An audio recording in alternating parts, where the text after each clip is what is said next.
बिस्मिल्लाहिर्रहमानिर्रहीम। Dear students, अस्सलाम वालेकुम। आज का हमारा टॉपिक है scan f function. Scan f function एक इनपुट फंक्शन होता है। It is use to get value from the user during the execution of program. ये यूज़र से वैल्यू को गेट करने के लिए इस्तेमाल होता है। कौन सी वैल्यू? इंटीजर वैल्यू भी गेट की जा सकती है, फ्लोट टाइप की वैल्यू भी गेट की जा सकती है, स्ट्रिंग टाइप की वैल्यू भी गेट की जा सकती है, करैक्टर टाइप की वैल्यू भी गेट की जा सकती है। लेकिन आपने याद रखना है कब? जब प्रोग्राम एग्जीक्यूट हो रहा हो। तो प्रोग्राम की एग्जीक्यूशन के दौरान जब प्रोग्राम रन हो रहा हो, उस वक्त अगर यूज़र से कोई रन टाइम पर वैल्यू गेट करनी हो तो उस वक्त स्कैन एफ का फंक्शन यूज़ किया जाता है। सिंटैक्स यानी स्कैन एफ फंक्शन को लिखते कैसे हैं? तो हम लिखते हैं स्कैन एफ छोटी ए बी सी में स्मॉल लेटर्स में लिखते हैं, फिर ये पैरेंथेसिस है, ठीक है। फिर इस डबल कामाज में हम लिख देते हैं percentage d comma and sign a, और आखिर में डाल देते हैं हम सेमीकोलन। तो ये परसेंटेज डी क्या है? ये इसको कहते हैं फॉर्मेट स्पेसिफायर। और एंड साइन क्या है? इसको एड्रेस ऑपरेटर कहते हैं। और ए क्या है? ये वेरिएबल का नेम है। इसी तरह आप इस फॉर्मेट स्पेसिफायर को, इसको स्कैनएफ फंक्शन को ऐसे भी लिख सकते हैं, स्कैनएफ। अब देखें डबल कोटेशन मार्क में, इसे हम स्ट्रिंग भी बोलते हैं, कंट्रोल स्ट्रिंग जो डबल कोटेशन। मैंने परसेंटेज डी दो मरतबा लिखा है। इसका मतलब ये है कि हम दो वैल्यू को गेट करना चाह रहे हैं और दो वेरिएबल में स्टोर करवाना चाह रहे हैं। तो ये परसेंटेज डी क्या कर रहा है? ये एक यूज़र से वैल्यू गेट करेगा रन टाइम पर और इस वेरिएबल, पहले वेरिएबल में स्टोर करेगा। अगला परसेंटेज डी जो है ये क्या करेगा? यूज़र से एक इंटीजर टाइप की वैल्यू गेट करेगा और इस बी वेरिएबल में स्टोर करेगा। तो यहाँ अगर दो दफ़ा परसेंटेज डी लिखेंगे तो इस कामा के बाद दो वेरिएबल लिखेंगे और हर वेरिएबल से पहले एड्रेस ऑपरेटर लाजमी लिखना है। तो ये रन टाइम पर याद रखना है, रन टाइम पर यूज़र से इनपुट लेता है, कोई वैल्यू गेट करता है और इन वेरिएबल में स्टोर करा देता है। अब यहाँ पर जब स्कैनएफ फंक्शन को हम ऐसे भी लिख सकते हैं। अब यहाँ पर हमने परसेंटेज डी के बजाय क्या लिख दिया? परसेंटेज एफ लिख दिया। परसेंटेज डी कब लिखा जाता है और परसेंटेज एफ कब लिखा जाता है? अगर आपने इंटीजर टाइप की वैल्यू को इनपुट देना हो, एंटर करनी हो, तो परसेंटेज डी लिखा जाता है, यानी बगैर इशारिया वाले नंबर की वैल्यू। अगर आपने इशारिया वाली वैल्यू एंटर करनी हो, फ्लोटिंग पॉइंट वैल्यू एंटर करनी हो, तो यहाँ पर परसेंटेज एफ लिखा जाता है और आगे कॉमा लगाकर एक्स जो है वो वेरिएबल का नेम है। अगर आपने कैरेक्टर टाइप की वैल्यू एंटर करनी है तो तब आपको यहाँ परसेंटेज सी लिखते हैं। अगर आपने स्ट्रिंग एंटर करनी है तो हम यहाँ पर लिख देते हैं परसेंटेज एस और आगे उस स्ट्रिंग वेरिएबल का कोई भी नेम लिख देते हैं, लेट से str है, ऐसे। तो याद रखना है, इनको हम क्या कहते हैं? फॉर्मेट स्पेसिफायर बोलते हैं। ये percentage d, percentage f, percentage c, percentage s, ये फॉर्मेट स्पेसिफायर हैं। परसेंटेज डी का भी यूज़ करते हैं जब हमने इंटीजर वैल्यू एंटर करनी हो। परसेंटेज एफ का भी यूज़ करते हैं जब हमने इशारिया वाली वैल्यू एंटर करनी हो। और परसेंटेज सी का भी यूज़ करते हैं जब हमने कैरेक्टर टाइप की वैल्यू एंटर करनी हो। और परसेंटेज एस का भी यूज़ करते हैं जब हमने स्ट्रिंग एंटर करनी हो। अब हम इसको एक एग्जाम्पल के ज़रिए अंडरस्टैंड कर लेते हैं। एक क्वेश्चन हम सॉल्व कर लेते हैं कि write a C program that display sum of 20 and 50।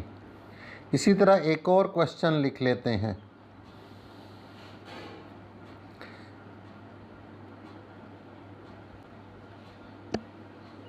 कि write a C program that input या enter two numbers and display their सम।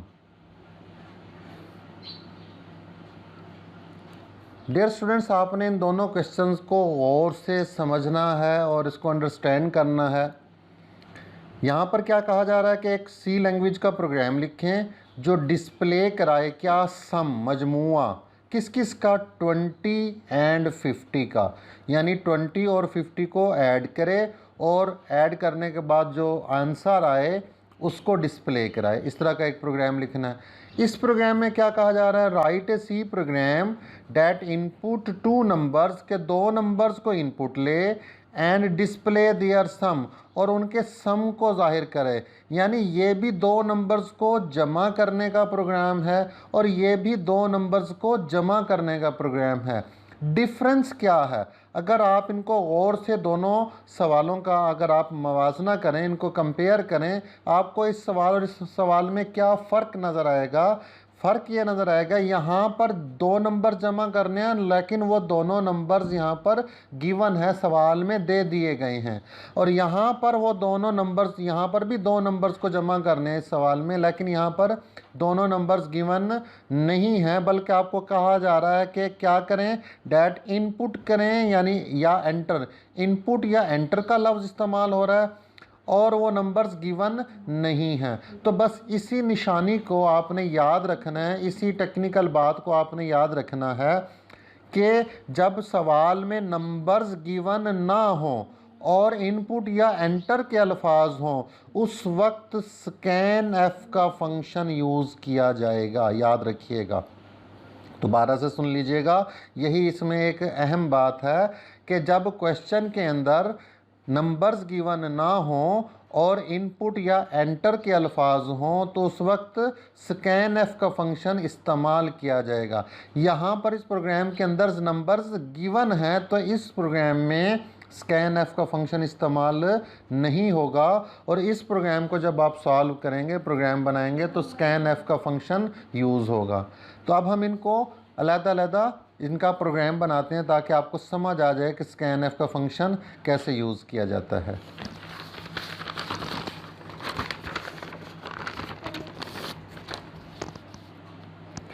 हम लिखते हैं हैश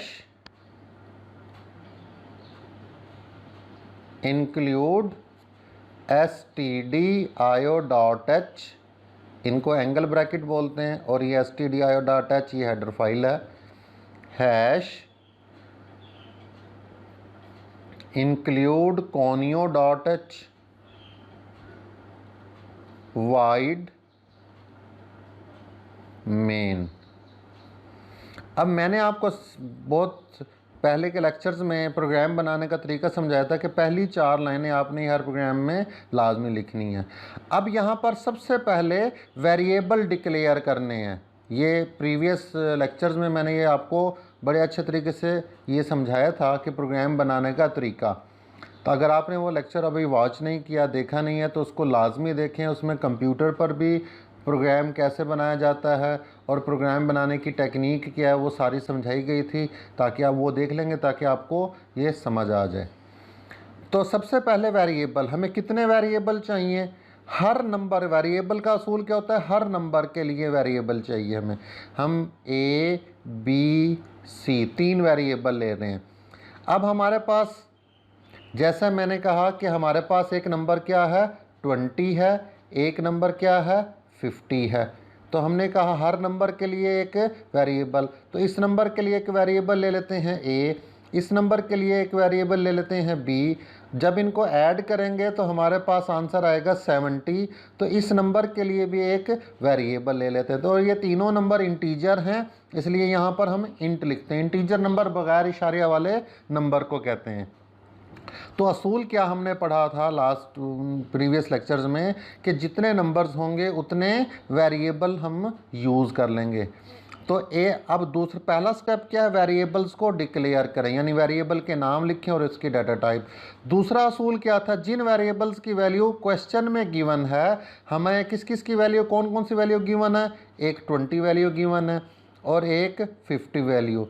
तो दूसरे स्टेप में क्या करना होता है, इन स्टेप को तरतीब से ऐसे ही आपने याद रखना कि पहला स्टेप क्या है, वेरिएबल्स को डिक्लेयर करें। डिक्लेयर करने से मुराद क्या, वेरिएबल के नाम लिखें और टाइप लिखें। दूसरे स्टेप में क्या है, वेरिएबल्स को वैल्यू असाइन करें, किन वेरिएबल्स को, जिनकी वैल्यूज़ आपको क्वेश्चन में दी गई है। तीसरा स्टेप क्या है कि आप फार्मूला लिखें जो आपको कहा गया है क्वेश्चन में। आपको कहा गया सम करें तो सम का फार्मूला लिख देंगे, आपको एवरेज का कहा गया तो एवरेज का फार्मूला लिख देंगे।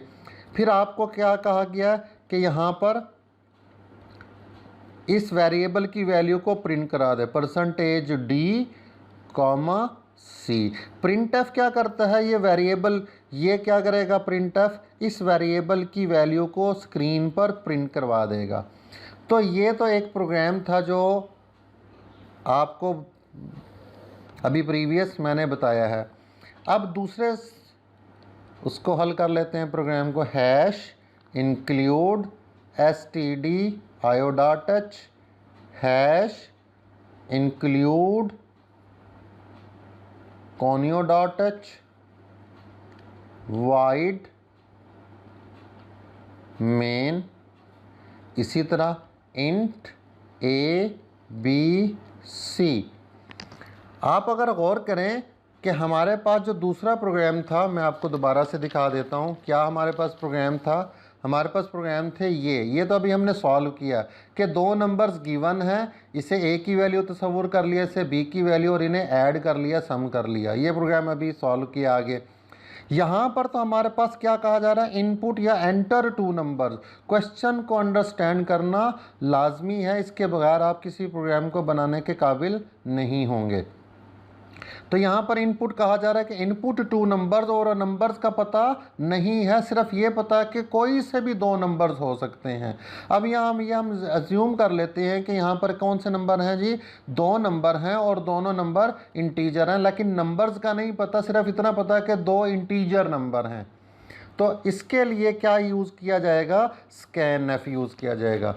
तो यहाँ पर जैसे पहले आपको बताया गया, जैसे आपको पहले से बताया गया कि पहला स्टेप क्या है, वेरिएबल डिक्लेयर करें। दूसरा स्टेप क्या है कि जिन वेरिएबल की वैल्यू क्वेश्चन में दी गई है, क्वेश्चन में तो वैल्यू नहीं दी गई, हमें तो ये कहा जा रहा है इनपुट करें। तो इनपुट करने के लिए percentage d comma and a variable, scanf percentage d and b variable. तो आप गौर से देखेंगे तीसरा स्टेप क्या है, इनको ऐड करें। चौथा स्टेप क्या है, जिस वेरिएबल की वैल्यू आपने इनको ऐड करके इसकी वैल्यू मालूम किया तो परसेंटेज डी कॉमा सी, इस वेरिएबल को यहाँ लिखा जाता है। यहाँ पर परसेंटेज डी क्यों लिखते हैं कि ये वेरिएबल इंटीजर है, इसलिए परसेंटेज डी लिखेंगे। अगर इस वेरिएबल की डाटा टाइप फ्लोट होगी तो परसेंटेज एफ लिखेंगे इस जगह पर, सेमीकोलन। अब आप इन दोनों प्रोग्राम्स को कंपेयर करें, एक यहाँ पर और यहाँ पर। पूरे का पूरा प्रोग्राम जो है वो एक जैसा है देखें, लेकिन इन दो लाइंस का फ़र्क आ रहा है दोनों में। या ऐसे कब लिखा जाता है प्रोग्राम के अंदर ये चीज़, जब आपको वैल्यूज़ क्वेश्चन में गिवन हो। याद रखिएगा, जब वैल्यूज़ आपको सवाल में बता दी गई हों, दे दी गई हों, तो आपने इस तरह लिखना है, ए की वैल्यू, बी की वैल्यू। वेरिएबल के नाम एक्स वाई जेड ये भी हो सकते हैं, हमने यहाँ पर ए बी सी लिए। और जब वैल्यूज़ गिवन ना हो तो इस लाइन के बजाय हमने कौन सा फंक्शन यूज़ किया, स्कैनएफ का फंक्शन। तो उसने कहा था कि इनपुट टू वैल्यूज़, तो हमने 2 मरतबा स्कैनएफ का फंक्शन। तो जब आप इस प्रोग्राम को कंप्यूटर पर लिख कर चलाएंगे तो ये क्या करेगा, जब इसको टाइप करेंगे, फिर इसको सेव करेंगे, फिर इसे कंपाइल करेंगे, फिर इसे जब रन करेंगे, रन करने के बाद स्क्रीन पर जो आउटपुट वाली स्क्रीन है उस पर सामने आपको वैल्यू, जो पहली वैल्यू एंटर करेंगे, जो पहला नंबर, फ़र्ज़ करें आपने पहला नंबर एंटर कर दिया 10, जैसे 10 लिखकर एंटर करेंगे स्कैन एफ में जाएगा और स्कैन एफ किसको देगा, ए वेरिएबल को। इसी तरह फिर स्कैन एफ है, आप कोई दूसरा नंबर फर्ज करें आपने लिख दिया 70 लिखकर एंटर करेंगे, वो जाएगा स्कैन एफ फंक्शन में, स्कैन एफ देगा बी वेरिएबल को। तो ए वेरिएबल की वैल्यू जो भी एंटर की 10 एंटर की थी 10 हो जाएगी, और बी वेरिएबल की वैल्यू 70 एंटर की थी वो 70 हो जाएगी। तो सी की वैल्यू कितनी हो जाएगी, 10 + 70 ये हो जाएगा 80। ये क्या करेगा, 80 यहाँ पर प्रिंट करा देगा। तो याद रखिए स्कैन एफ फंक्शन कब इस्तेमाल होता है, ये उस वक्त इस्तेमाल होता है जब प्रोग्राम के अंदर नंबर्स गिवन ना हो, इनपुट या एंटर के अल्फाज हों, और ये रन टाइम पर यूज़र से वैल्यू, जब प्रोग्राम को कंपाइल करने के बाद रन करते हैं उसके बाद वैल्यू एंटर करेंगे, वो जाती है स्कैन एफ में। अगर आप ये स्कैन एफ फंक्शन यूज़ ना करें तो आप ये रन टाइम पर ये वैल्यूज़ भी एंटर करने के काबिल नहीं होंगे। डियर स्टूडेंट्स, अस्सलाम वालेकुम। आज हम सी लैंग्वेज में स्कैन एफ फंक्शन को यूज़ करने का तरीका सीखेंगे कि एक प्रोग्राम में स्कैन एफ का फंक्शन कैसे यूज़ होता है और कैसे ये रन टाइम पर वैल्यू गेट करता है। आपने इसको अच्छे तरीके से समझना है और कंप्यूटर पर इसका प्रैक्टिकल लाजमी परफॉर्म करना है ताकि आपको पता चल सके कि रन करते वक्त स्कैन एफ फंक्शन की मदद से कैसे वैल्यू गेट की जाती है। तो चलिए स्टार्ट करते हैं। ये डेव C++ का सॉफ्टवेयर है, आपने ऑलरेडी इंस्टॉल किया होगा। इसको क्या करते हैं, डबल क्लिक करते हैं, फाइल में जाएंगे, यहाँ फाइल पर क्लिक करेंगे, न्यू पर क्लिक करेंगे और फिर सोर्स फाइल पर क्लिक करेंगे। अब यहाँ पर प्रोग्राम टाइप करेंगे #include stdio.h, फिर #include conio.h, फिर void main, फिर करली ब्रेसेस, फिर हम लिखते हैं इंट a, b, c, फिर लिखते हैं scanf और इसमें %d कामों के अंदर लिख के इसके बाद कामा डालना है, एंड a, आखिर में सेमीकोलन, फिर scanf, फिर लिखेंगे %d comma and b semicolon, c = a + b, फिर हम लिखेंगे printf %d कामा c। ये प्रोग्राम लिखने के बाद 3 काम करने होते हैं। हमारा आज का टॉपिक यही है कि स्कैन एफ का फंक्शन कैसे काम करता है और इसे किस तरह से इस्तेमाल करते हैं। तो इस प्रोग्राम को लिखने के बाद 3 काम करेंगे। पहले सेव करेंगे, फिर इसे कंपाइल करेंगे, फिर इसे रन करेंगे। तो यहाँ से सेव कर सकते हैं और फाइल में जाकर सेव के ऑप्शन से भी सेव कर सकते हैं। तो सेव पर क्लिक करेंगे यहाँ पर। अब यहाँ पर आपने प्रोग्राम का नेम लिखना है। फर्ज कर लेते हैं हमने यहाँ पर प्रोग्राम का लिख दिया नेम लिख दिया सम, या फाइल नेम में हमने इसका नेम सम लिख दिया है।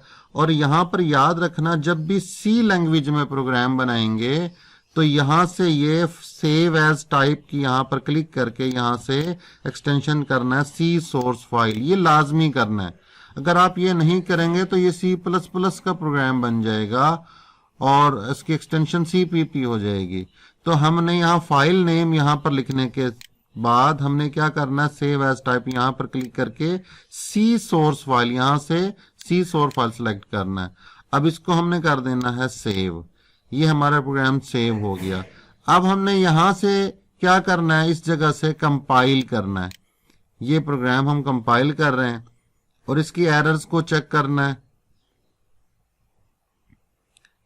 अब यहाँ पर एक एरर आ रहा है। यहाँ पर ये क्या किया, एरर क्यों आ रहा है कि देखें यहाँ प्रिंट एफ के बाद हमने सेमीकोलन नहीं लगाया, तो यहाँ पर हम सेमीकोलन लगाएंगे, एरर रिमूव हो गया। फिर हमने इसको दोबारा से सेव करना है, फिर यहाँ से दोबारा से कंपाइल करना है, यहाँ से ये कंपाइल हो जाएगा। अब इसमें कोई एरर नहीं है, कोई इसकी वार्निंग नहीं है, प्रोग्राम ठीक है। नीचे ये शो हो रहा है, यहाँ पर एरर 0 और वार्निंग 0 यहाँ पर ये शो हो रहा है। अब इसे यहाँ से रन करना है यहाँ पर। अब स्कैनएफ का काम शुरू हुआ। डियर स्टूडेंट्स, आप गौर करेंगे ये आउटपुट स्क्रीन नजर आ रही है जो ब्लैक से कलर की है, तो यहाँ पर ये कर्सर जो है ये ब्लिंक कर रहा है, ये बेसिकली वेट कर रहा है। किस चीज का? एक स्कैनएफ फंक्शन की वजह से ये वेट कर रहा है। किस चीज का? कि यूजर कोई वैल्यू एंटर करे। तो जैसे ही मैं यहाँ पर वैल्यू एंटर कर देता हूँ 90, जैसे ही ये अब ये प्रोग्राम याद रखें क्या हो रहा है, रन हो रहा है, एग्जीक्यूशन हो रही है प्रोग्राम की। तो रन, ये 90 पहले से नहीं आया, मैंने टाइप किया है, मैंने एंटर किया। ये 90 वैल्यू किस में जाएगी? इस स्कैनएफ फंक्शन में जाएगी, और स्कैनएफ फंक्शन को ये वैल्यू ए वेरिएबल को दे देगा। अगर आप यहाँ 10 वैल्यू लिखेंगे, ये 10 वैल्यू स्कैनएफ फंक्शन में जाएगी, और स्कैनएफ फंक्शन क्या करेगा, ये ए वेरिएबल को, इस वाले वेरिएबल को जो स्कैनएफ की आगे लिखा हुआ है, अंदर लिखा हुआ है, इस वेरिएबल को दे देगा, ए वेरिएबल को। तो ये हमने एंटर कर दिया। अब ये देखें दोबारा से यहाँ पर कर्सर जो है ये वेट कर रहा है, इंतजार कर रहा है। तो क्या कर रहा है, ये दूसरे स्कैनएफ फंक्शन की वजह से ये क्या कर रहा है, इसका वेट कर रहा है वैल्यू को गेट करने के लिए। लेट से मैंने वैल्यू लिख दी है 50, आप कोई सी भी इंटीजर वैल्यू एंटर कर सकते हैं। जैसे ही मैं 50 लिखकर एंटर करूंगा, ये जाएगा स्कैनएफ फंक्शन में, और स्कैनएफ फंक्शन किसको देगा, बी वेरिएबल को देगा। तो स्कैनएफ फंक्शन क्यों लिखा जाता है, रन टाइम पर वैल्यू गेट करने के लिए। प्रोग्राम क्या हो रहा है, रन हो रहा है। ये 90 पहले से प्रिंट नहीं हुआ, ये हमने टाइप किया। ये 50 पहले से प्रिंट नहीं हुआ, ये हमने टाइप किया, यहां पर एंटर किया, हमने लिखा है। तो रन करते वक्त स्कैनएफ फंक्शन क्या करता है, एक वैल्यू को गेट करता है और उस वेरिएबल को असाइन कर देता है, वेरिएबल को दे देता है। अब ए की वैल्यू हमने क्या एंटर की है यहाँ पर 90, बी की वैल्यू 50। अब जैसे ही हम एंटर का बटन दबाएंगे, ये देखें ये 140 लिखा हुआ आ गया, यानी 90 और 50 को ऐड करें तो 140। ये 140 आपने नहीं लिखा, ये खुद प्रिंट हुआ। ये किसकी वजह से प्रिंट हुआ है, ये जो प्रिंट एफ का फंक्शन है, यहां पर गौर करके देखें, इसने ये सी की वैल्यू जो है वो प्रिंट करवाई है। तो याद रखें स्कैनएफ इनपुट फंक्शन है और प्रिंट एफ जो है वो आउटपुट फंक्शन है। स्कैनएफ यूजर से वैल्यू गेट करता है।